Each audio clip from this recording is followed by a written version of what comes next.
My tea had long since gone cold, but I didn't notice it, staring out the window at the gray October sky.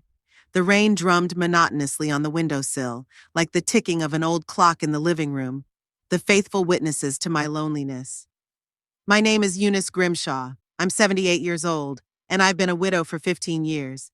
Sometimes it seems to me that I have lived several lives, and now I'm living the last one, quiet and unnoticed by others. My house in Cumberland is the only thing that has remained unchanged. Victorian style, 2 floors, a small garden behind. It used to be noisy. Gavin's laughter when he was little, my husband Alfred's voice, music on Sundays. Now there was only the creaking of the floorboards and the radio in the kitchen. I rose from my chair, leaning on my cane, my knees aching again, heralding rain. Though what did it matter if it was coming? As I passed the mantelpiece, I stopped at a photograph in a simple wooden frame. Alfred on our wedding day. Strict suit, neatly combed hair, a slightly embarrassed smile. He worked as an engineer in a local factory, a man of few words but reliable. He liked to repeat, not with words but with deeds. And indeed he always did, fixing, building, providing. "What would you say, Alfred?" I whispered, touching the dusty glass. "What would you say about our son now?"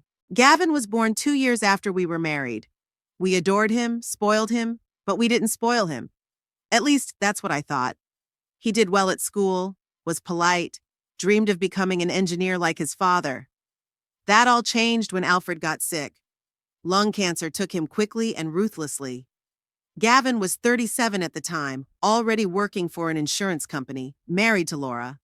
I thought grief would bring us closer together, but the opposite happened. At the funeral, Gavin was distant. I remember him standing at the grave, tall, thin, with his father's features, but without his inner core. When they lowered the coffin, I burst into tears, and he looked somewhere in the distance, as if what was happening did not concern him. In the evening, when the guests had gone, I asked him if everything was all right. He replied, "Mom, I'm 40. I'm not a child. You can't cling to the past." I didn't realize then that this was the beginning of the end, of our intimacy, of our understanding. 3 years later, Gavin divorced Laura. She was a sweet woman, a little naive, genuinely in love with him. Why they separated, I did not fully understand. Gavin said only that they grew out of the relationship. They were left with a son, Keith, who was 10 at the time. Custody was shared, but the boy spent more time with his mother. It was during that period that I began to notice a change in my son. Calls became less frequent, visits shorter. When he came to visit, he would either sit staring at the phone or talk about work, promotions, bonuses, a new car. I rejoiced in his successes, but I lacked warmth. One day I tried to talk to him about it. "Gavin, honey, we've become such strangers," I said, pouring tea. He looked up from the phone screen, puzzled. "What are you talking about, Mom?" I call. "What else do you want?" "Attention, son, real attention." He sighed, the way you sigh when you talk to a cranky child. "I got a job, Mom. I got a life. I can't sit here for hours talking about the neighbors or your TV shows. That's not what I mean." "You know," he interrupted, "you've always been like this, always demanding more than the others." Dad understood that, but you didn't.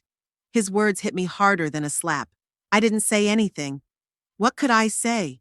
That I'd worked my whole life as a nurse so he could have everything he needed? That I'd denied myself everything when Alfred was sick to pay for the best doctors? That after he died, I was the one who helped Gavin with the down payment on the house? No, I didn't bring it up. A mother shouldn't keep a ledger of good deeds for her own child. As the years went by, I got used to my son only calling when he needed something. Usually money, either for roof repairs, for a vacation to recover from stress, or for new furniture. I've never said no. Perhaps it was my mistake to forgive too much, to give too much. But isn't that what mothers do? Isn't that what I've been saving for all these years? Keith, my grandson, was the only ray of light. Unlike his father, he visited me often, first with his mother, then on his own when he was older. He helped in the garden, listened to my stories of the past, brought books.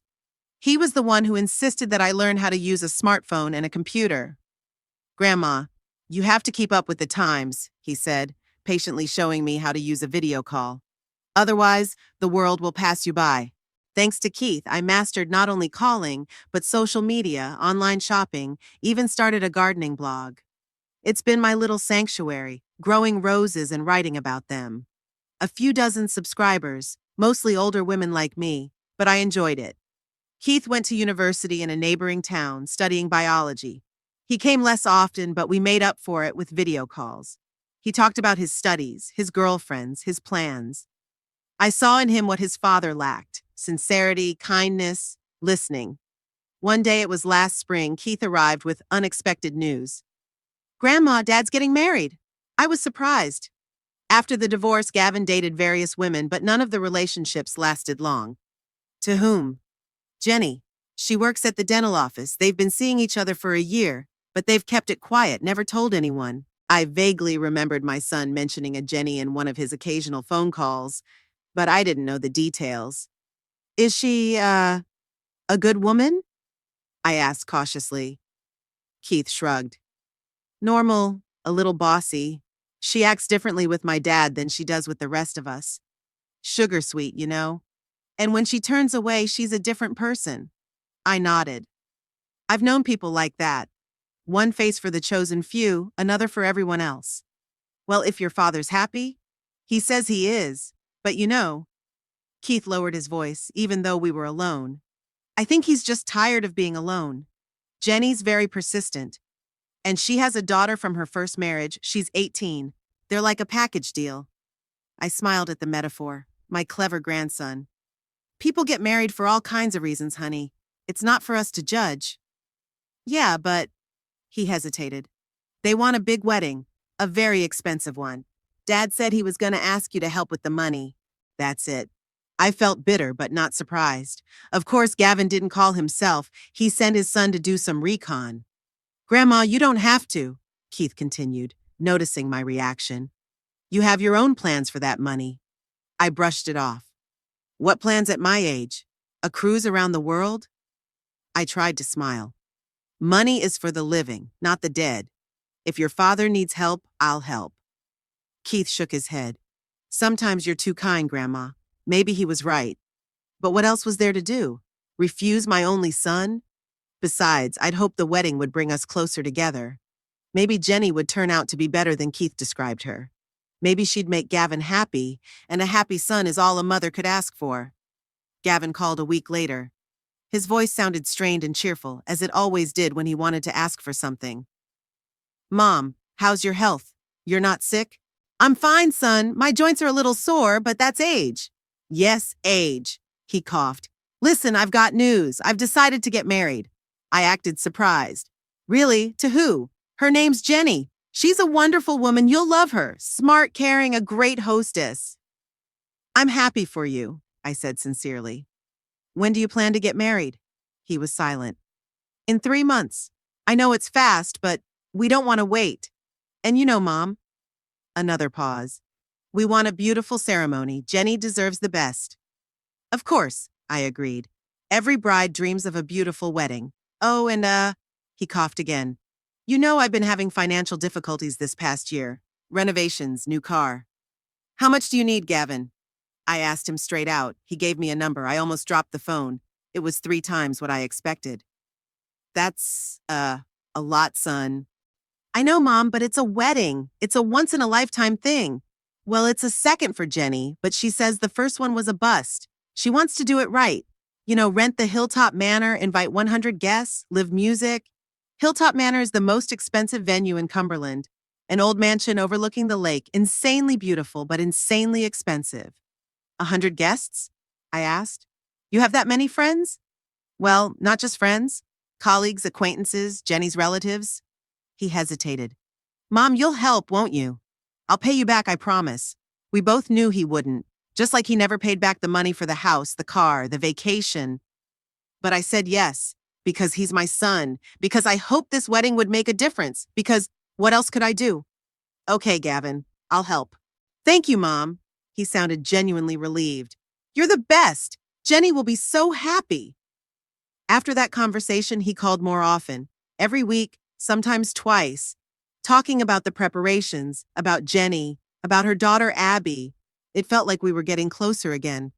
I was happy about it, though somewhere deep down I knew he was only interested in money. A month later, Gavin arrived with Jenny. She turned out to be a pretty woman with dyed blonde hair, bright makeup, and a flashy manicure. Smiled a lot, but her eyes remained cold. She looked around the house, her eyes lingering on the antique clock and silver tea set, an inheritance from my mother. "What lovely things," she said. "They must be expensive." "To me, yes," I answered. "They belong to my mother." "Antiques are expensive now," she said casually. We drank tea and talked about the wedding. Or rather, they talked, and I listened. Jenny described the dress, the flowers, the menu. Gavin nodded with the look of someone who'd heard it for the 100th time but still found it fascinating. I asked if there was anything I could do to help other than financing. "Oh, don't worry, Eunice." Jenny patted my arm. "At your age, it's better to rest. The wedding planner and I will take care of everything." "I'm not that infirm," I said. "You could help with seating or—" "I'm not that infirm," I said. No, no, no, it's already planned," she interrupted. "Just come and enjoy yourself." As they drove away, Jenny gave me a dry, formal hug. "We're so glad you'll be at our wedding, Eunice. It means a lot to Gavin." Something in her tone made me wary, like she was doing me a favor by letting me attend her own son's wedding, a wedding I was paying for. After they left, I sat at the window for a long time, staring out at the rain. Something told me this wedding wasn't going to make Gavin or me happy, but I chased those thoughts away. Maybe I was wrong. Maybe Jenny really did love him. Maybe it was just hard for me to let go of my son, to accept that he had chosen another woman as the center of his life. Keith called that evening. "How did it go meeting your future daughter-in-law?" he asked with a slight irony. "It was fine. I didn't want to turn my grandson against his father. She's energetic." Keith grinned. "That's one word for it. Grandma, be careful. Jenny knows how to charm when she wants something." "I have nothing to give her but money for the wedding," I said. "And I've already promised her that." "It's not just money." Keith's voice became serious. "She wants to control everything around Dad, including you." "I'm hard to control," I smiled. "I'm too old for that." "I hope so," Keith sighed. "Just don't let them use you, okay?" I promised. But I realized even then that something had started, something I couldn't stop, like a snowball rolling down a mountain, gaining speed and mass, and I was just an observer, powerless to change the trajectory. The phone rang again. Gavin's name came up. He probably wanted to thank me for the warm welcome, or to ask for more money. I took a deep breath and pressed the answer button. It was a cloudy morning, but it wasn't raining, a small victory for my aching joints. I walked slowly down the stairs, holding onto the banister. Today was the first meeting with the wedding planner. Gavin had called yesterday saying that he and Jenny had booked a cab to pick me up at 10 o'clock. "Be ready, Mom. Don't be late. Miss Potter is a very busy person," he ranted hurriedly, as if I were a child. I wanted to remind him that I'd never been late once in my entire life, not to work at the hospital, not to parent-teacher conferences, not to his school concerts. But I didn't. I'd been silent a lot lately in my conversations with my son. At 9:30, I was ready. A gray dress with a collar, a pearl brooch, Alfred's gift for his 20th wedding anniversary, low-heeled shoes. I looked in the mirror and fixed my gray hair in a neat bun. The cab arrived exactly at 10. The ride to Hilltop Manor took 20 minutes. The familiar streets of Cumberland, the city where I'd lived all my life, floated by. The corner store that had once been a bookstore and now sold coffee. The park where little Gavin liked to feed the ducks. The hospital where I'd worked for 35 years. Hilltop Manor greeted me with a stately facade. An 18th century Georgian mansion surrounded by manicured parkland and overlooking the lake. I remembered the check I'd written to Gavin 2 weeks ago and sighed heavily. All my life I'd been saving for a rainy day. Now those savings were slipping through my fingers. Jenny met me at the entrance, her makeup flawless, her hair styled in waves, her tight beige dress emphasizing her figure. She made me feel old and out of place. "Eunice! Finally!" She pecked the air near my cheek. "Miss Potter and I have already started. Come quickly." I wanted to say that I had arrived at exactly the right time, but again I remained silent. I shouldn't have started the day with bickering. Gavin and a woman in her 40s in an austere suit, presumably Miss Potter, were waiting for us in the spacious hallway with its marble floor and crystal chandeliers.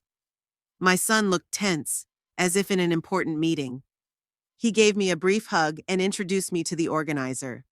Mom, this is Veronica Potter, the best wedding coordinator in the county. Veronica, this is my mother, Eunice Grimshaw. Miss Potter explained the concept, an elegant modern wedding with some traditional elements. Ceremony on the terrace overlooking the lake, followed by cocktails in the garden and dinner in the main hall. The color scheme, lavender, silver, and white. Alfred, my late husband, was always fond of white roses, I remarked when it came to flowers. Jenny gave me a strange look. We haven't approved the roses yet, Eunice. It's just a suggestion. Personally, I'm leaning towards peonies. We stepped out onto a large terrace with white columns. The view was breathtaking. Manicured lawns sloped down to the lake with a light mist overhead. This is where we'll set up the arch for the ceremony. Miss Potter pointed to the center of the terrace. The chairs for the guests will be arranged in a semicircle. After the vows are exchanged, the newlyweds will walk down these stairs to the garden, where cocktails will be served. What if it rains? I asked. The weather around here is unpredictable. Jenny rolled her eyes, but Miss Potter patiently replied, We have a backup plan. In case of inclement weather, the ceremony will be held in the music parlor. In the main hall, where dinner was planned, Miss Potter unfolded the seating plan in front of us. We are proposing 10 round tables of 10, plus a head table for the newlyweds and immediate family. Who will sit at the head table? I asked.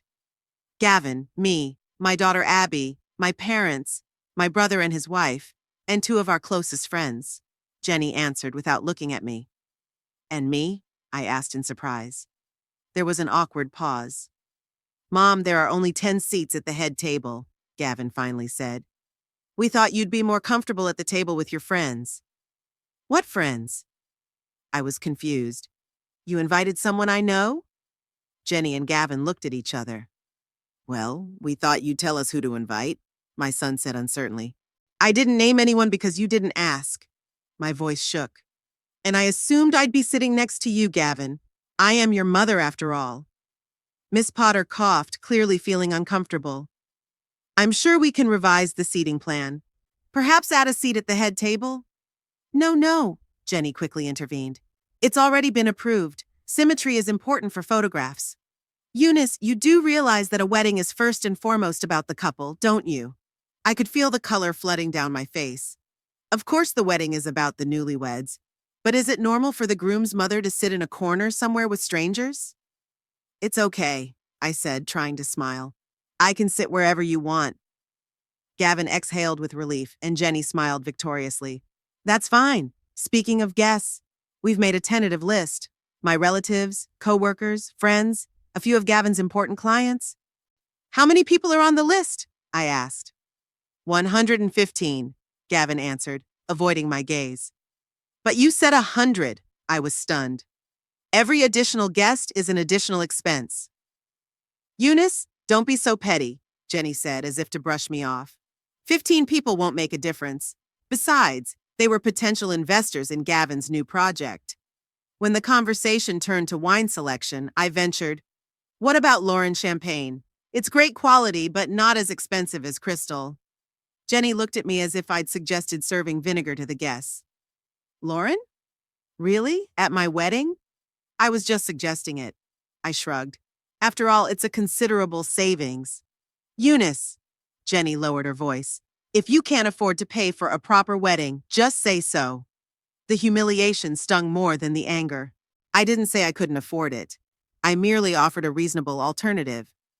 Mom, please, Gavin interjected. Let's trust the professionals. By noon, we were done with the planning and moved to the restaurant for lunch.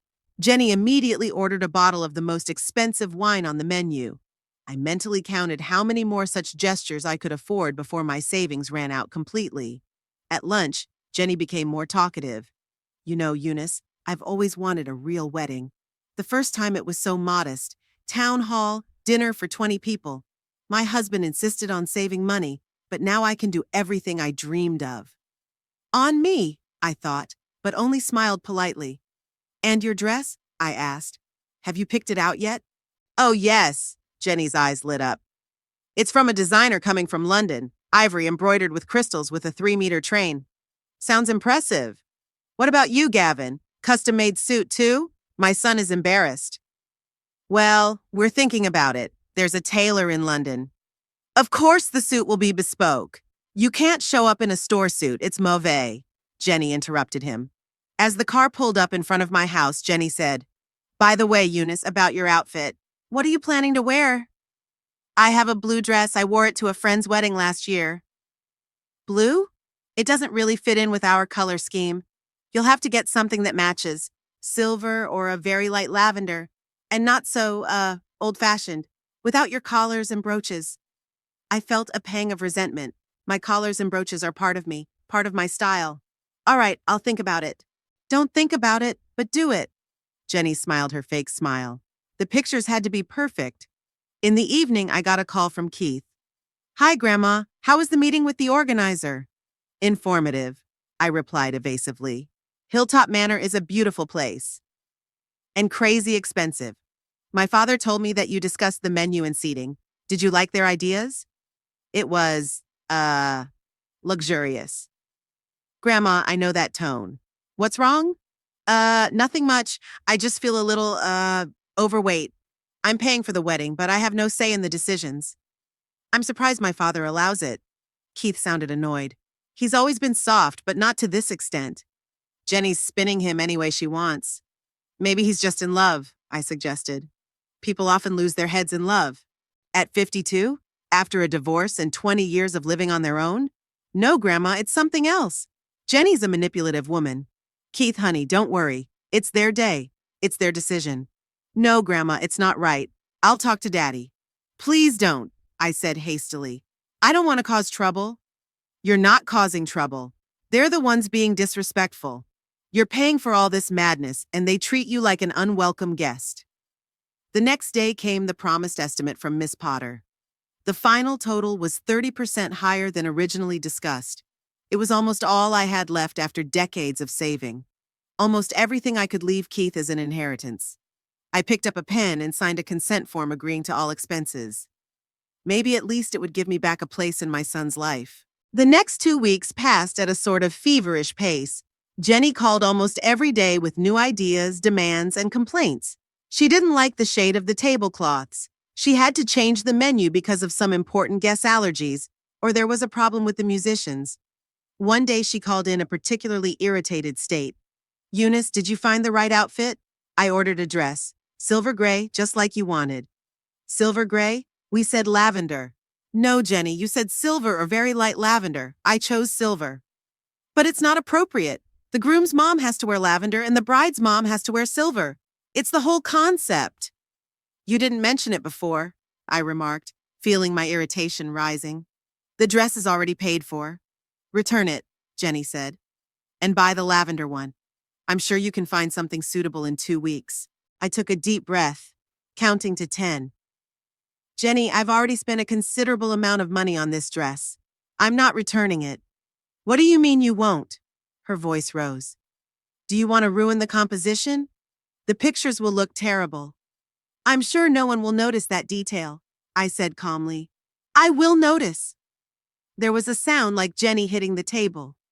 Eunice, if you really want to support Gavin, you will do as I ask. I closed my eyes. This was it, the manipulation Keith was talking about. Jenny was using my son as leverage. Okay, I gave in. I'll see what I can do. Great! Jenny's tone instantly changed to sweet. I knew you'd understand. I'll send you links to some good options. 5 minutes later, my phone was blowing up with alerts. Jenny had sent links to dresses from boutiques in London. All of them cost at least 3 times what I'd already bought. And they all looked too youthful for a woman my age. Deep necklines, open shoulders, sequins. I didn't call her right away. Instead, I went to the mall in the next town and spent the whole day going from store to store. Finally, I found a modest dress in a soft lavender shade with long sleeves and a stand-up collar. It was elegant, age-appropriate, and color-appropriate. I took a picture of it and sent it to Jenny. The reply came back in a minute. It looks like the funeral clothes of an elderly nun. Can't you find something stylish? I stared at the phone screen, feeling my cheeks burn with humiliation. The saleswoman standing next to me cast a sympathetic glance at me. Apparently, my face expressed everything I was feeling. Having trouble choosing, ma'am? She asked politely. You could say that, I sighed. My future daughter-in-law thinks I should look like a 20-year-old at her wedding. The saleswoman smiled understandingly. I have something that might fit. It's from the new collection, not yet on display. She brought out a lavender-colored dress with silver trim. It was elegant with three-quarter sleeves and a moderate but not old-fashioned collar. It was just below the knee, light chiffon, nothing fancy. It's beautiful, I said sincerely. May I try it on? The dress fit perfectly. I took a picture in the fitting room and sent it to Jenny with a quick message. How about this? It took a while for a reply. Finally, the phone beeped. It'll do. But the accessories have to be silver, no pearls or old-fashioned brooches. I showed the message to the saleswoman. She rolled her eyes. Your sister-in-law sounds like a true treasure, she said ironically. She's energetic, I replied diplomatically. We have some great silver accessories, she pointed to a display case. I can find something to match your dress. In the end, I bought both the dress and a set of silver jewelry, a modest necklace and earrings with small amethysts. They harmonized with the lavender hue of the dress and looked modern enough to satisfy Jenny. In the evening, Gavin called. His voice sounded strained. Mom, did you talk to Jenny today? Yes, about the dress, I replied. It's already decided. I bought something she liked. Good, he exhaled with relief. She'd been freaking out about it all day. You know, the wedding is in 3 weeks. Everyone's nerves are on edge. I understand, I said softly. Look, Mom. He was quiet. I know that Jenny can be, demanding, but she just has her own vision. She wants everything to be perfect. Of course, I agreed. And also, he hesitated again. We were thinking maybe you shouldn't come to the rehearsal the night before. It would be very hectic, and it's hard for you with your knees to stand for long periods of time. Just come straight to the ceremony, okay? I felt my heart squeeze. I was being excluded from another part of the wedding. Whatever you say, Gavin. My voice sounded steady, though inside I was seething with resentment. Thank you, Mom. You're the best. He was obviously glad that the conversation had gone without conflict. I'll send you a cab on your wedding day. After the call, I sat in the chair for a long time, staring out the window. It was getting darker outside, and my reflection in the glass became more and more distinct. A gray-haired woman with tired eyes. When did I turn into someone my own son is embarrassed by? A week before the wedding, Jenny organized a bachelorette party. I wasn't invited, of course. I found out by accident when I called Gavin, and he said he was busy with friends at the pub because the girls had taken over the house for their party. I felt particularly lonely that night. I dialed Keith's number. Grandma, he cheered. I was just about to call you. How are you? Fine. I tried to smile, but he couldn't see it. How's school? It's okay. Listen, I was wondering if you were coming to the rehearsal for the wedding. No, I answered. Gavin said it would be hectic and I'd better come straight to the ceremony. There was a pause. Oh, Keith's voice turned cold. And you said yes? What was I supposed to do? To tell him that you are the mother of the groom and that you have the right to attend the rehearsal for the wedding, which you are paying for, Keith exclaimed. Grandma, they're just using you. They want your money, but they don't want you. His words hurt, even though I knew he was telling the truth.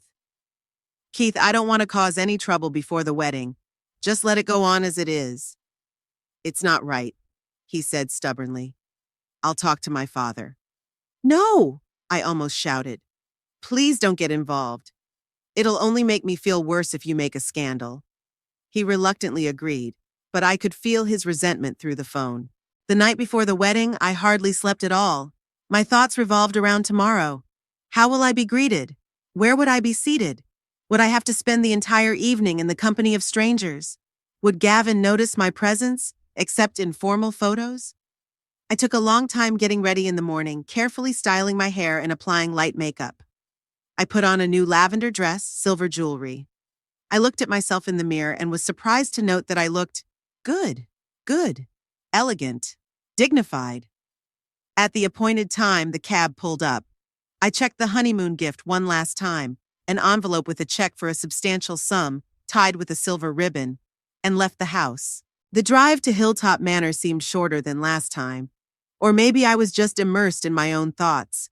When I got out of the cab, I saw that the guests were already gathering on the terrace. The weather was beautiful, sunny, but not hot, a light breeze ruffling the leaves. I headed toward the entrance, my heart pounding. There was a day ahead that could be the beginning of a new relationship with my son and his wife, or the final confirmation that I was nothing more than an ATM machine with gray hair to them. I woke up with the first rays of the sun. It was a clear day outside my window, as if nature itself had decided to provide the perfect weather for my son's wedding. Against Gavin's advice not to arrive early, I decided to go to Hilltop Manor 2 hours before the ceremony officially began. It wasn't out of stubbornness. I just wanted to help, to be useful, to feel part of the big day. I booked a cab for 9 in the morning, even though the guests were not expected until 11. As the driver loaded my small purse into the trunk, I looked around at my house. Somehow it felt like I was going away for a long time, even though I'd planned to return in the evening. A strange premonition pricked my heart, but I brushed it away. "It's a beautiful day for a wedding," the driver remarked as we pulled onto the road. "Yes, the weather is beautiful," I agreed, smoothing the folds of my lavender dress. "Are you the mother of the bride?" "The groom," I corrected. "Oh, you must be very excited. Sons, they're special to mothers." I just nodded, not wanting to go into the complexities of our relationship. Instead, I stared out the window at the Cumberland landscape, wondering how Gavin's life would change after today. Would he be happier? Would he find a true partner in Jenny? And will I be able to find my place in their new family? Hilltop Manor was already bustling with preparations when we pulled up. Delivery vans were parked in the driveway, workers were installing additional lighting, florists were carrying baskets of flowers. I paid the cabbie and headed toward the main entrance, feeling a little awkward. Maybe Gavin was right, and maybe I shouldn't have arrived so early. In the lobby, I ran into Miss Potter, who looked both collected and a little anxious. When she saw me, she raised her eyebrows in surprise. "Mrs. Grimshaw? You're very early. The ceremony isn't until 11:30. "I know," I smiled. "I thought I might be able to help. It is my son's wedding, after all." Miss Potter glanced at her watch. "That's very nice of you, but we have everything under control. The guests will start arriving in 2 hours. Perhaps you would like to rest in the library? It's quiet now and there's a lovely view of the garden." I realized I was being politely dismissed, but I decided not to give in so easily. "Where's Gavin? I'd like to congratulate him before the ceremony." "Mr. Grimshaw is preparing in the East Wing, but he asked not to be disturbed before the event." Miss Potter spoke softly but firmly. "Pre-wedding excitement, you understand." I nodded, though I squirmed inside. My own son didn't want to see me before the most important moment of his life. Was I really that burdensome to him? "And Jenny?" I asked, already knowing the answer. "Miss Malcolm and her friends are in the West Wing. They're finishing their makeup and hair. Strictly female company." Miss Potter smiled professionally. "Why don't you have a cup of tea in the library? I'll send someone over when it's time to take seats." Giving in, I allowed myself to be escorted into the library, an elegant room with bookcases to the ceiling and comfortable armchairs by the window. As soon as the door closed behind Miss Potter, I felt trapped, isolated from the holiday I'd paid for myself. 20 minutes later, a young waitress stopped by with tea and cookies. I thanked her and asked how the preparations were going. "Very stormy, ma'am," she replied. "The bride has already changed the arrangement of the flowers in the main hall twice, and there seems to be some problem with the cake, the wrong shade of frosting."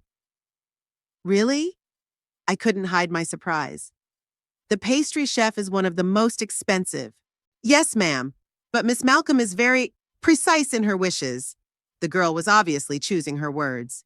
"She wants everything to be perfect." After the waitress left, I went to the window.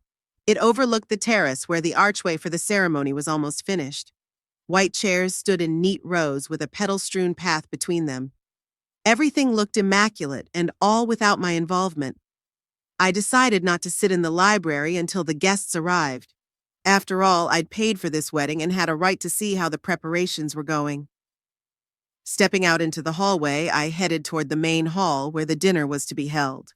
The hall had been transformed since my last visit. The tables were covered with snow-white tablecloths set with silver and crystal, decorated with arrangements of lavender and white flowers. At each place was a card with the name of the guest. I found my table in the farthest corner, just as I'd expected, near the exit to the kitchen. I grinned symbolically.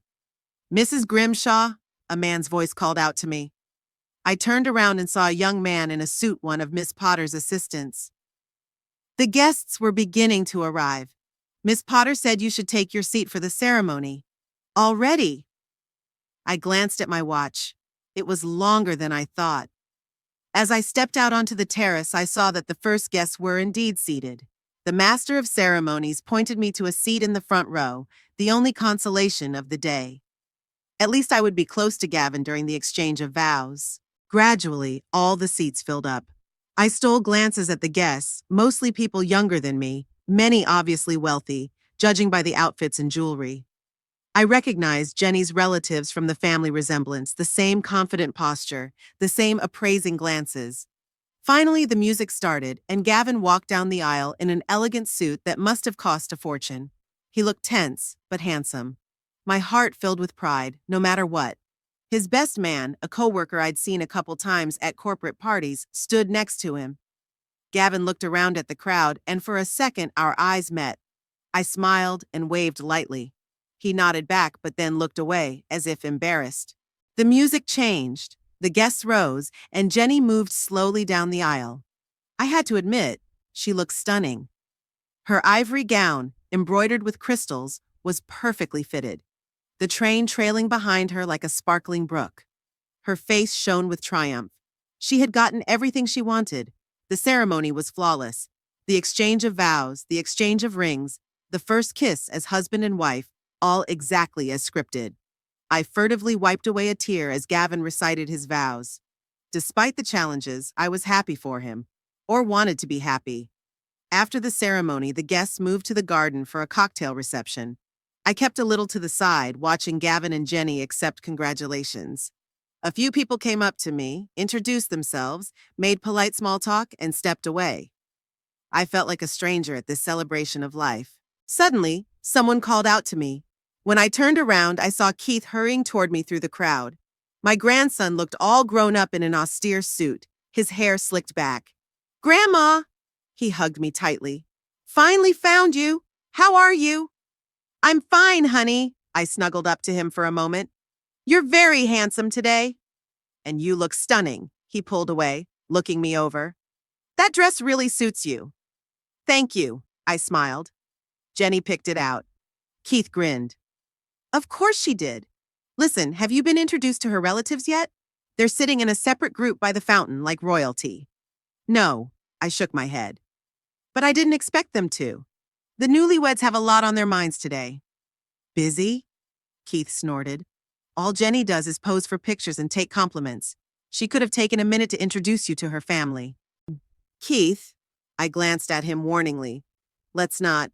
It's our wedding day. We don't want to overshadow it."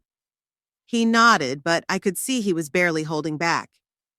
"All right, Grandma, but I'll stay with you. I don't want you to sit alone." "Honey, you have your own company." I nodded toward a group of young men, clearly Keith's friends. "Go have fun. I'm fine." He reluctantly agreed, but before he left, he whispered, "If you need anything, call me right away." Left alone, I decided to walk through the garden. Everything was decorated with impeccable taste. Fountains, flower arrangements, lights ready to shine in the evening. The cost of all this splendor made me shudder inwardly, but I reminded myself that I had done it for Gavin. The newlyweds' photo shoot seemed to last forever. The photographer commanded them like a general on parade, forcing them into various poses against the picturesque backdrop of the estate. I watched from a distance, hesitating to approach. At some point, they started taking group photos with relatives. I wasn't invited. I saw Jenny hugging her parents, Gavin shaking hands with her father. My son was surrounded by a new family with no room for me. Finally, the gong rang. inviting the guests to dinner. I found my table in the far corner of the hall. There were a few older guests sitting at it. I figured they were Jenny's distant relatives who hadn't been given a seat at the main table either. We introduced ourselves politely, exchanged a few sentences about the weather and the beauty of the ceremony. The dinner was exquisite, the wines expensive, the service impeccable. But I barely noticed the taste of the food. All my attention was on the main table, where Gavin and Jenny sat surrounded by her relatives, laughing and chatting like old friends. Not once during the entire dinner did my son glance in my direction. After dessert, the toasts began. Jenny's father, a full man with a loud voice, spoke first. He talked about what a wonderful girl his daughter was and how lucky he was to have a son-in-law. Then the best man came forward with stories about Gavin. Everyone was mentioned. Jenny's parents, her daughter from her first marriage, even the dog that used to live with them. Not a word about me. When the formal part was over and the guests dispersed, I felt an urgent need to get some fresh air. I felt dizzy from the wine I had drunk and the bitterness of realizing that I was useless. I walked out onto the terrace where the ceremony had been held a few hours before. The chairs had been removed, but the arch of flowers still stood, illuminated by soft light. I took a deep breath of the cool evening air. Suddenly I wanted to leave, to go home, to forget this day like a bad dream. But I couldn't. I had to wait for the cutting of the cake, for the first dance of the newlyweds. I had to smile and pretend everything was all right. "There you are!" Jenny's sharp voice came from behind me. "I've been looking all over for you." I turned around. She was standing in the doorway, sparkling and beautiful in her wedding dress. But the expression on her face didn't fit the image of a happy bride. Her eyebrows furrowed, her lips pressed into a thin line. "Is something wrong, Jenny?" I asked, trying to stay calm. "What's wrong?" She stepped closer to me, swaying on her high heels. She smelled like champagne. "You ruined my wedding, that's what happened." I was confused. "What are you talking about? I've been trying to be inconspicuous all day." "Invisible?" she interrupted with a bitter laugh. "You came here 2 hours early, spying on the preparations, poking your nose into everything. And now you've come out here to draw attention to yourself when everyone's looking for us to cut the cake." "Jenny, I was just getting some air." My voice shook. "I didn't know about the cake." "Don't pretend," she raised her voice. "You've been trying to ruin my day from the beginning, first by arguing about every little thing, then by showing up early in the morning when you were told not to, and now you're making a drama out of it." I stared at her stunned.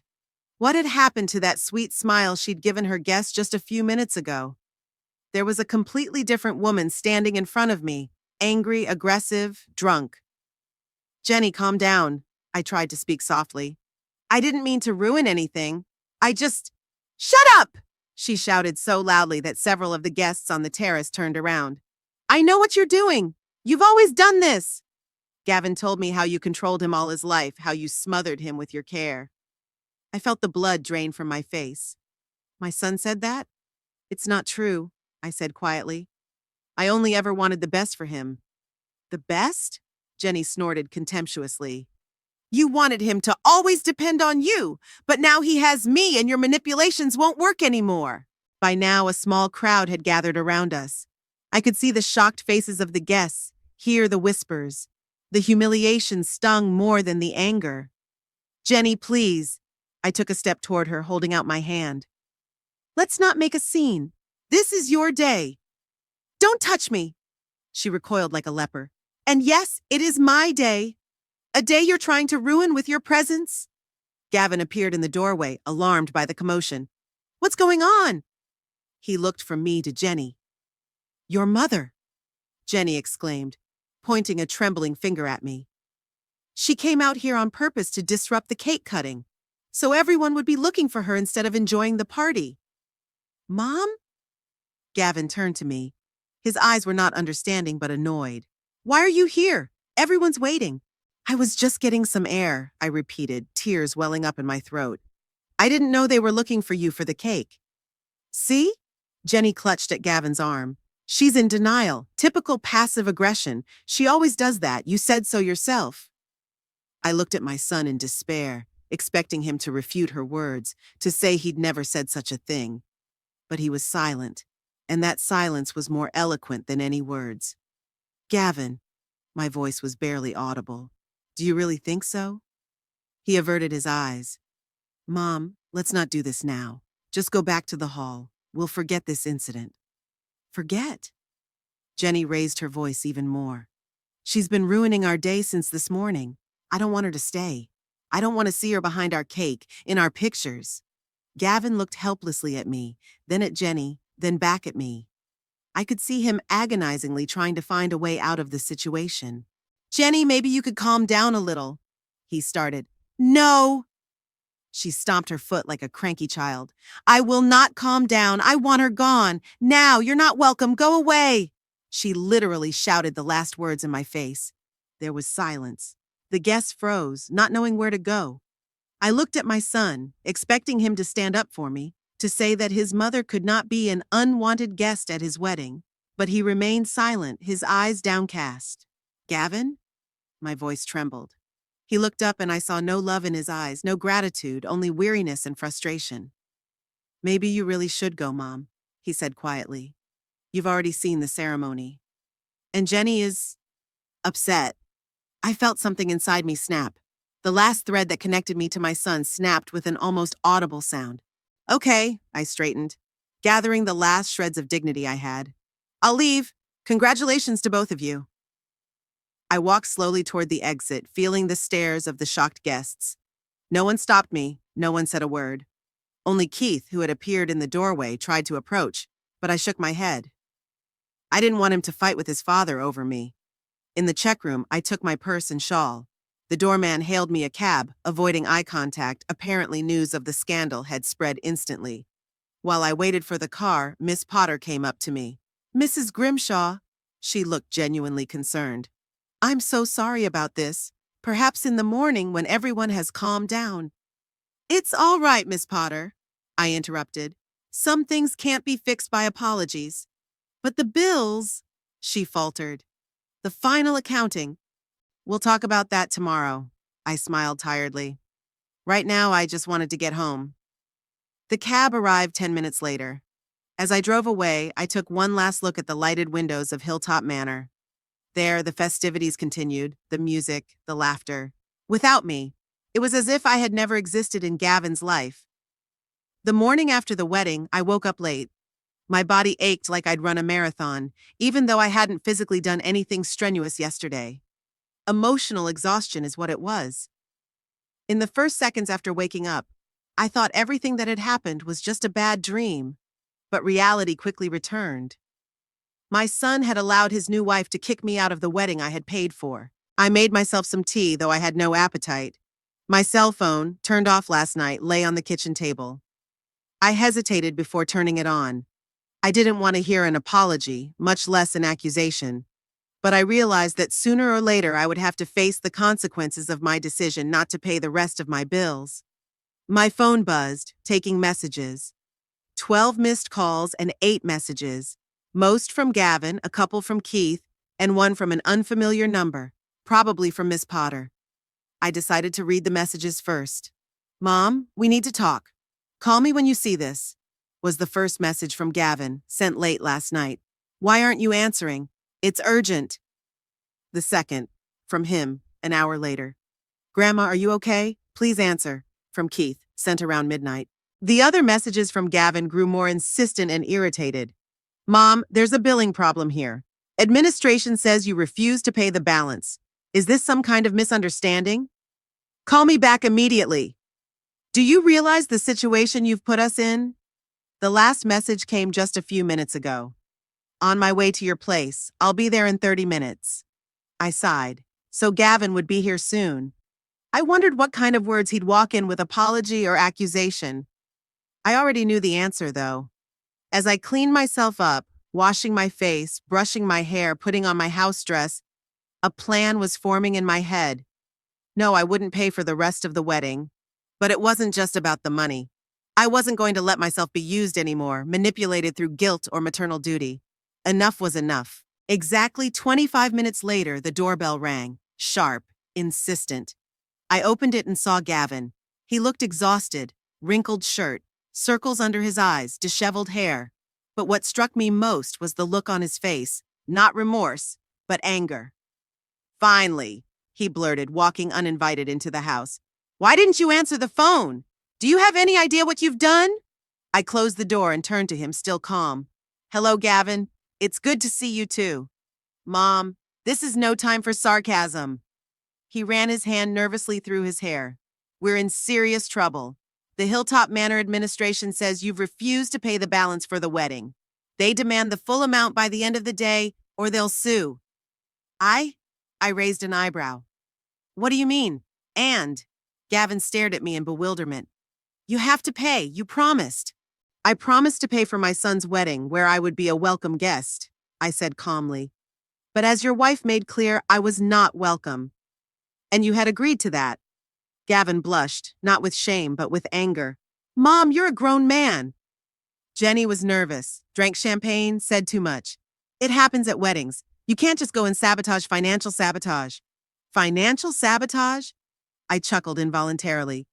That's an interesting way of putting it. What do you call letting your wife publicly humiliate your mother? What do you call taking her side? I didn't take sides. He raised his voice. I was trying to diffuse the situation. By sending me home, I finished for him. A very effective way of doing that. Gavin rushed over to the couch and sank heavily onto it, wrapping his arms around his head. Mom, please, I haven't slept all night. Jenny is hysterical. Her parents are furious. If the bills aren't paid, it'll be a scandal for the whole town. Think of my reputation. Did you think about my feelings when you let Jenny kick me out? I asked quietly. He looked up at me, and a shadow flashed in his eyes. Perhaps realization, perhaps remorse. But it faded quickly.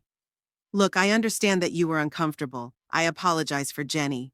She was nervous. But you can't punish us like that. It's blackmail. No, Gavin. I shook my head. It's not blackmail. It's consequences. Every action has consequences. You and Jenny made your choice yesterday. Now live with it. But the bills, he started choking on his indignation. You promised. We can't pay that kind of money. We have a house loan, a new car. You have a good job, I said. So does Jenny. You'll do fine. Mom, you don't understand. He jumped to his feet. It's not just about the money. If we don't pay, it'll be a disgrace. Everyone will say we're having an unaffordable wedding, that we're crooks. Isn't that right? I looked him straight in the eye. You had a wedding with money you couldn't afford. You used me as an ATM machine and then threw me away when I became inconvenient. That's not fair. Gavin pounded his fist on the wall. We didn't use you. You offered to help. Yes, I did, I agreed, because I wanted to be a part of your happy day. But what I got instead was humiliation. Gavin took a deep breath, clearly trying to calm down.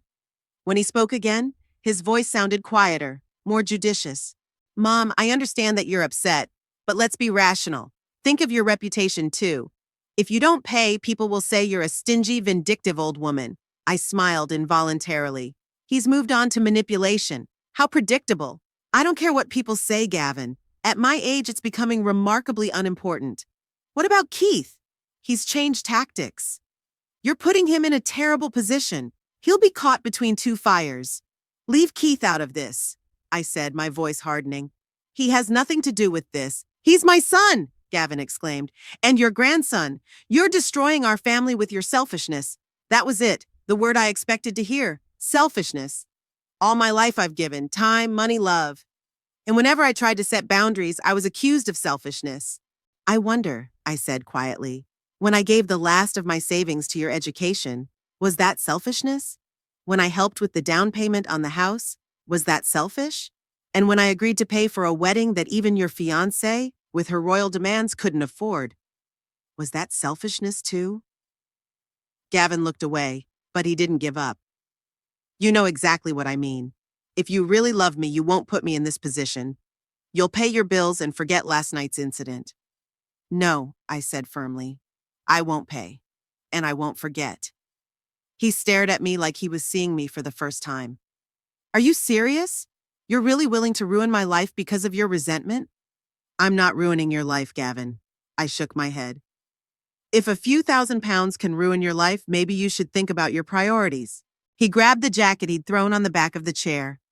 You know what? Jenny was right about you. You've always been like that. Cold, calculating, controlling. You never really loved me. You only loved the power that money gave you. His words hurt more than a slap, but I didn't show it. If it makes you feel better, Gavin, I said quietly. But we both know the truth. The truth? He laughed bitterly. The truth is that you're jealous. Jealous that I found a woman who loves me, that I have a life of my own. You can't stand it, so you're trying to ruin it. Go away, Gavin, I pointed at the door. Before we both say something we'll regret. Oh, I won't regret it. He headed for the exit. I'm finally saying what I've been thinking for years. You know, after my father died, you became unbearable. Always prying into my life, trying to control everything. The only reason I put up with it was for the money. Yeah, I'll admit it was your damn money. But you know what? It's not worth it. I'd rather live in debt than with a rock around my neck like you. He slammed the door so hard that a framed photograph fell off the wall. The glass shattered, symbolic. It was our family picture, me, Alfred, and little Gavin on a picnic.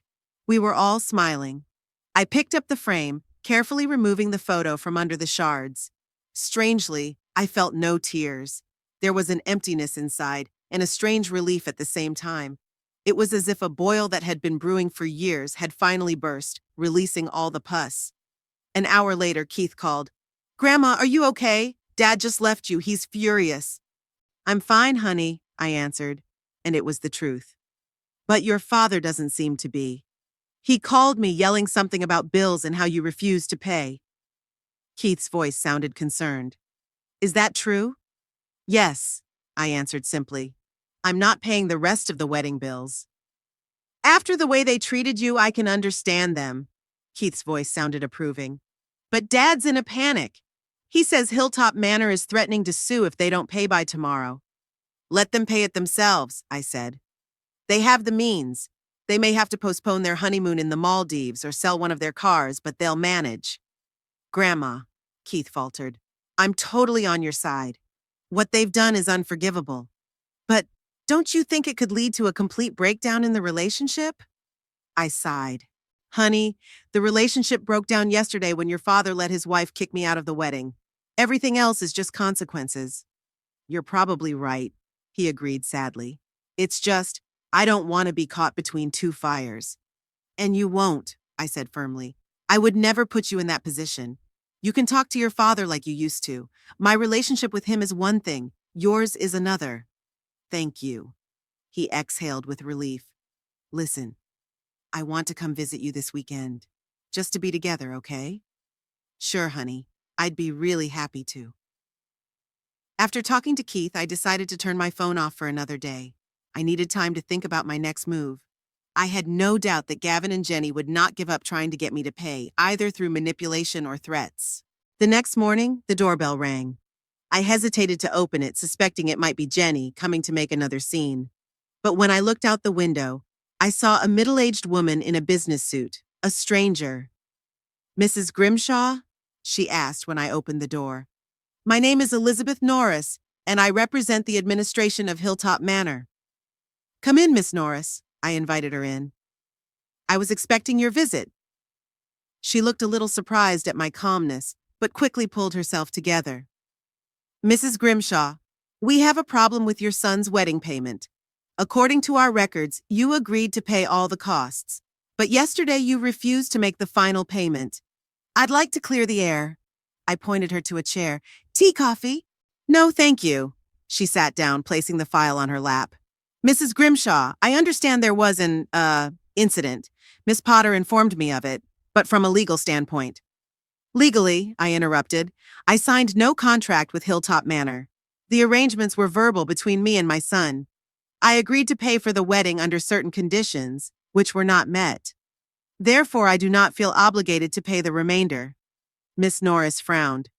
But you made a down payment. That implies... It only implies that I made a down payment, I replied calmly. Which, by the way, is non-refundable, as I'm sure you know. So Hilltop Manor has suffered no loss. The balance is substantial. She opened the folder and showed me the bill. Your son and his wife claim they can't pay it. That's their problem, I shrugged. They ordered the services, they got them, they should pay. Mrs. Grimshaw, Miss Norris changed tactics. I understand you're upset, but think of your family's reputation. If the bill is not paid, we will be forced to go to court. It'll become a public matter. I'm not worried about that, I replied honestly. At my age, reputation is the last thing to worry about. She sighed, clearly not expecting such a rebuff from an older woman. All right, Mrs. Grimshaw, I'll convey your position to the management. But I must warn you that if the bill is not paid by the end of the week, legal action will follow. I understand, I nodded. Good luck. After Miss Norris left, I felt a strange peace. All my life I'd been afraid of conflict, trying to please, to be good. But now that I had nothing to lose, I could finally allow myself to be honest. And it was, liberating. That evening, the doorbell rang again. This time it was Jenny, alone, without Gavin. She looked very different from the wedding. No makeup, plain clothes, tear-stained eyes. Eunice, she began without greeting. We need to talk. Come in. I stepped back, letting her into the house. She walked into the living room and stopped, fidgeting nervously with the strap of her bag. Look, I came to apologize for my behavior at the wedding. I was nervous. I drank too much champagne. I shouldn't have said those things. But you said them, I said, not asking her to sit down. Yes, and I regret it. She lowered her eyes. It was a terrible thing to do. I understand why you're upset. I watched her carefully. Her apology sounded stilted, insincere. This wasn't the same Jenny who'd yelled at me on the terrace, and not the one who spent months planning every detail of the wedding with manic precision. This was the actress playing the part of the remorseful daughter-in-law. What do you want, Jenny? I asked bluntly. She blinked, confused by my bluntness. Yeah, I want to make up. Start over. For Gavin's sake. And for the bills that need to be paid, of course, I added. Her face twitched, the mask of remorse slipping for a moment, revealing irritation. Yes, there is that, she admitted, quickly regaining control. But it's not just about money, Eunice. I really want a good relationship with you. Why? I asked. You've made it clear that I'm a nuisance to you, an unwanted guest. Why would you want a good relationship with me? She faltered, obviously unprepared for such a question. You're Gavin's mother, part of his life, which means mine too. Interesting that you didn't think of that when you kicked me out of the wedding, I said. Or when you planned the seating chart, sending me to a table with strangers. Or when you demanded I buy a new dress because mine didn't fit your color scheme. I admit I was too demanding. Jenny made a pitiful face. Weddings are a stressful time. I wanted everything to be perfect. And now you want me to pay for that perfection, I finished for her. She swallowed, clearly fighting the urge to say something harsh. Yes, Eunice, I hope you will pay the bills as promised. But that's not the only reason I'm here. I genuinely want to mend the relationship. No, Jenny, I shook my head. You're not sincere. You came here because Gavin failed in his task of making me pay. Now it's your turn. First the stick, now the carrot. Very predictable. Her face changed again, the pleasant mask falling away completely. All right, she said sharply. Let's not play games. Yes, I'm here for the money, because your son, my husband, is desperate. We can't pay this amount. If we don't pay Hilltop Manor, they'll sue us and it'll ruin Gavin's career. Is that what you want? What I want, Jenny.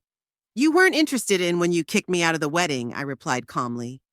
Why should I care what you want? Because it's not about me, she exclaimed. This is about Gavin, your son. Are you really willing to ruin his life because of your resentment? It ruined my life too, I said. But it didn't bother you. Jenny gritted her teeth. You're acting like a child. An eye for an eye? Really? At your age? At what age do you think it's appropriate to let others wipe their feet on you? I asked. 70, 80, or only when you're dead? You're just a vindictive old woman, Jenny shrieked. Gavin was right about you. You were always trying to control him through money. But you know what? We can do this without you. I'll sell my car, we'll take out a loan, but we'll pay the damn bills. And then that's it. You'll never see us or Keith again. Keith? I raised an eyebrow. He's a grown man. You can't stop him from seeing me. We'll see. She grabbed her bag and headed for the exit. He won't want to ruin his relationship with his father for the sake of an old woman who will soon go to her grave. With those words, She flew out of the house, slamming the door. I slowly sank into the chair. The threats about Keith were painful, but I knew they were empty words. My grandson was an intelligent, independent young man. He would decide for himself who he wanted to socialize with. The next day, I received a call from the Hilltop Manor attorney. He was more professional than Miss Norris, but the gist of the conversation was the same. If the bill was not paid, a lawsuit would follow. I politely explained my position and ended the conversation. I then called my own lawyer, Mr. Parker, who had handled my affairs since Alfred's death. "Mrs. Grimshaw, it's good to hear from you." His voice sounded warm. "What can I do for you?" "Mr. Parker, I'd like to make some changes to my will," I said, "and perhaps consult on a possible lawsuit against me." We made an appointment for the next day. When I hung up the phone, I felt strangely calm. For the first time in a long time, I wasn't acting out of fear or duty, but out of respect for myself. And let Jenny think I was a vindictive old woman. I knew I was just setting healthy boundaries I should have set years ago. The spring sun was peeking through the windows of my new apartment, filling it with light and warmth. I sat at a small table on the balcony with a cup of tea, admiring the view of the park.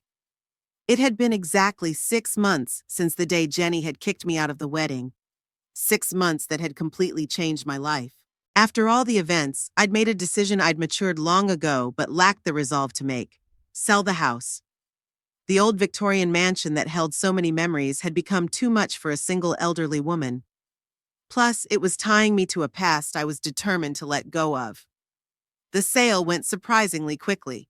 A young family with 2 children fell in love with the house at first sight, and I was happy to hear children's laughter again. The proceeds were enough to buy a cozy 1-bedroom apartment in the new Cumberland neighborhood and build up a solid financial reserve. The apartment was on the 3rd floor of a modern building with an elevator, an important condition for a person with bad knees. The windows overlooked the city park, and within a 5-minute walk there were all the necessary stores, a pharmacy, and a cozy cafe where I liked to have breakfast on Sundays. I hadn't spoken to Gavin or Jenny since. After Jenny's visit and her threats about Keith, I expected further attempts at pressure, but there were none. As I found out later from Keith, they had to take out a loan to pay off Hilltop Manor, and it took a serious hit on their finances. The honeymoon in the Maldives was canceled. Jenny sold her car. Apparently, the experience was painful enough to discourage them from continuing the conflict. Keith remained the only thread linking me to my old life. My grandson, in spite of Jenny's threats, did not stop communicating with me. On the contrary, our relationship became even stronger. He came regularly on weekends, helped with the move, introduced me to his friends. Sometimes we would just talk for hours about his studies, about my new life, about books, about the world. "You know, Grandma," he said during one of these visits, "I've never seen you so free." I looked at him in surprise. "Free?" "Yes," he nodded, helping me organize the books on the new shelves. "You used to be a little tense, like you were always waiting for something to happen. But now, it's like you've spread your wings." His words made me think. Indeed, despite my age and all the turmoil, I felt lighter, calmer. It was as if I'd shed the heavy weight I'd been carrying all my life. A new life required a new environment. I enrolled in a computer literacy course for the elderly at the local library. Thanks to Keith's lessons, I already had basic skills, but I wanted to improve them. To my surprise, I met many interesting people my age with similar stories and experiences. We especially bonded with Doris, a former literature teacher, a widow like me. She lived nearby, and soon we started going for walks together, to the movies, to that Sunday cafe. She was easy to be with, no pretenses, no expectations, just 2 women sharing life experiences. "You know, Eunice," she said one day as we sat in the park watching the children playing, "I always thought it was too late to start something new at our age. But you've changed my mind." I smiled as I watched a little girl trying to fly a kite. "It's never too late to start something new, Doris. The only question is whether we have the courage." After taking a computer course, I decided to take it a step further and volunteered at the same library. Twice a week, I helped other elderly people to learn computer and internet skills. It made me feel useful and gave my days meaning. Seeing an 80-year-old woman send an email to her grandson for the first time in her life, or a 75-year-old man learn how to use Skype to communicate with his children abroad, was a real joy. I also resumed my gardening blog. Although I no longer had my own garden, I turned my balcony into a real flower garden and shared tips on growing plants in urban conditions. To my surprise, the blog became quite popular. The number of subscribers grew to several hundred and then thousands. "You're a real internet star, Grandma," Keith laughed as he helped me set up my social media accounts. "Soon you'll have more followers than I do." One day when I was at the library for another class, I noticed a new visitor, an older man with a neat gray beard and kind eyes. He sat in the last row and listened attentively to my explanations about the principles of email. After the class, he came up to me. "Eunice? Eunice Grimshaw?" he asked with slight uncertainty. "That's you, isn't it?" I looked at him closely, trying to remember where I'd seen him before. "Yes, that's me. And you are Robert Fleming," he smiled.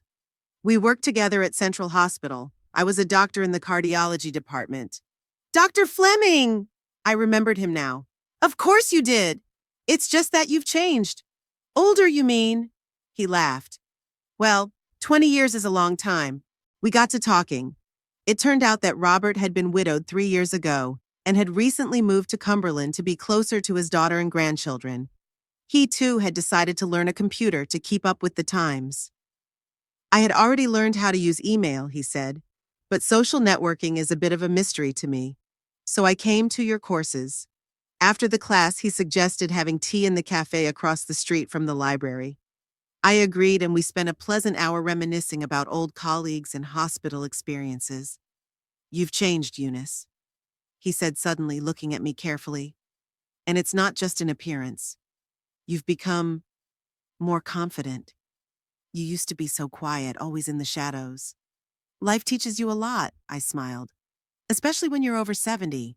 "I wouldn't say 70, Robert smiled, "but 65. You know, I always thought you were an attractive woman, but back then we both had families, jobs." I felt myself blushing. "At 78, who'd have thought it?" "Robert, you flatter me." "Not at all," he was serious. "I'm just saying what I think. Perhaps we should have dinner together sometime. I know a good Italian restaurant nearby." I said yes, surprised at my own audacity. A date at my age? It seemed so, unexpected and exciting. Dinner was a week later. Robert was gallant, the conversation light and easy. We discovered that we had much in common: a love of classical music, gardening, traveling. By the end of the evening, I realized that I hadn't felt so good in the company of a man in a long time. "Can I walk you home?" Robert asked as we left the restaurant. "I'd love to," I answered. We walked slowly, my knees, his heart, age taking its toll. But there was a beauty in that slowness. We talked about the stars, about childhood, about dreams that had and had not come true. At the door of my house, Robert kissed me lightly on the cheek. "Thank you for a lovely evening, Eunice. I hope we'll do it again." "We will," I smiled, feeling a strange excitement that seemed like it should have left me long ago. Our meetings became regular. We went to the movies, to the theater, to concerts. Sometimes we just walked in the park or sat on my balcony, talking about everything in the world. Robert was attentive, intelligent conversationalist with a great sense of humor. He didn't try to rush things, respecting my boundaries. Keith was delighted with our friendship.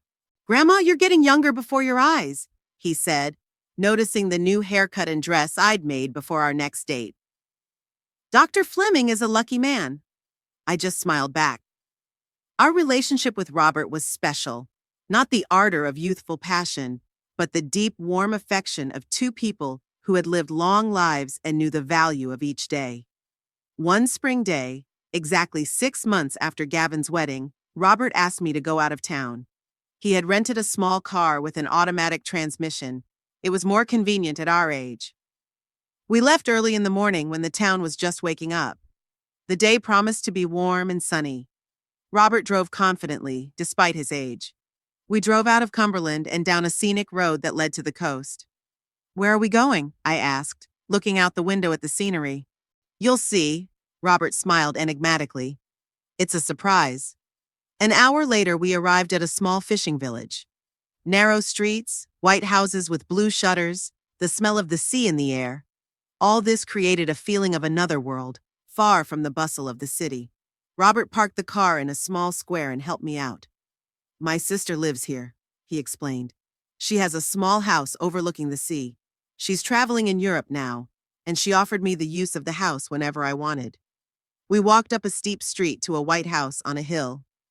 The view from the terrace was breathtaking, the vast sea glistening in the spring sunshine. It's beautiful here, I breathed, unable to tear my gaze away from the horizon, where the sky merged with the water. I thought you'd like it. Robert stood beside me, touching my arm lightly. When I was a kid, we used to come here every summer with my parents. This place always gave me a sense of freedom and peace. We spent a wonderful day walking along the shore, collecting shells, eating lunch at a small restaurant that served the freshest seafood. Robert told stories from his childhood, and I shared memories of traveling with Alfred and little Gavin. Remembering my son, I no longer felt the sharp pain I used to feel, only a slight sadness for what could have been, but wasn't. I accepted reality as it was, and that acceptance brought me inner peace.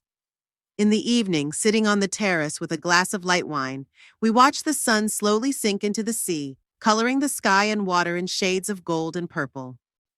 Eunice, Robert turned to me, his eyes serious, I want to ask you something. My heart beat faster for some reason. Yes? My sister has offered to look after the house for me while she's in Europe. It's at least 6 months, I thought. Maybe you'd like to spend the summer here, with me? I stared at him, trying to comprehend the suggestion. You mean, moving here? Not permanently, he hastened to clarify. Just for the summer. It's a nice climate, the sea, fresh air. Your knees will feel better. I'll enjoy your company. I've been thinking to spend the summer by the sea, away from the bustle of the city, with a man who has become dear to me over these months. 6 months ago, I wouldn't have dared to take such a step, but now. What about my apartment? What about volunteering? I asked practically. The apartment can be closed for the summer, Robert smiled. And volunteering? You could do online counseling. The internet is great here. I looked at the sea, at the sunset sky, then at Robert, his kind face, his attentive eyes, his gray beard. And suddenly I realized that I wanted this. I wanted new experiences, new impressions, new feelings. Yes, I said simply. I'd like to spend the summer here. His smile was brighter than the setting sun. You make me happy, Eunice. We watched the last rays of the sun disappear over the horizon, and I thought about how amazing life is. At 78, I was starting a new chapter, without fear, without regrets, with an open heart. Returning to Cumberland in the evening, I felt a strange peacefulness. It was as if all the pieces of the puzzle were finally falling into place. I didn't know what the future would bring, but I was ready to embrace it with all its joys and challenges. At home, I had a message from Keith waiting for me. He was going to come over for the weekend. I decided to tell him about my plans for the summer. I'm sure he'd be happy for me. Getting ready for bed, I went to the window. The city was twinkling with lights like a reflection of a starry sky. Somewhere out there, in one of the houses, lived my son and his wife. Perhaps someday our paths would cross again. But now I was grateful to fate that I had found the strength to break free from the circle of toxic relationships, that I had found new friends, new interests, new feelings. Getting rid of toxic relationships had opened the door to a peaceful and dignified old age. I was finally living for myself, not for other people's expectations, and that was the most valuable gift I could give myself. Thank you, Alfred, I whispered, looking up at the stars. You always said I was stronger than I thought. I finally believed it. As I fell asleep, I thought of the sea, of the summer house, of Robert, about the new chapter of my life that was just beginning. And that thought filled my heart with warmth and hope.